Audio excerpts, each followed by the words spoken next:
How to do a TRX suspension trainer. Half crunch. Type, core, abdominals. Primary muscles worked. Rectus abdominis, front abs. Obliques, sides of the abs. Hip flexors. Transverse abdominis, deep core. To anchor the TRX, secure the suspension trainer overhead at mid-calf length. 2. Start position, prone plank. Place both feet into the foot cradles. Get into a high plank position, hands under shoulders.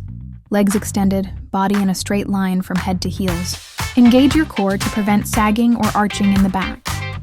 Execution half crunch movement. When inhale and brace, engage your core and glutes to stabilize your spine. To pull knees in halfway. Draw your knees in toward your chest, but only halfway compared to a full TRX crunch.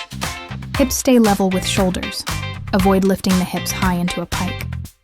B. Pause and squeeze. Hold briefly at the top of the crunch and squeeze your abs. You'll return. Slowly extend your legs back to the starting plank position with control. Reps and sets. Beginner.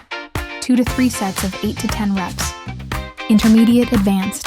3 to 4 sets of 10 to 15 reps. Form tips. Keep your back flat and avoid sagging your hips. Movement should come from your core, not momentum.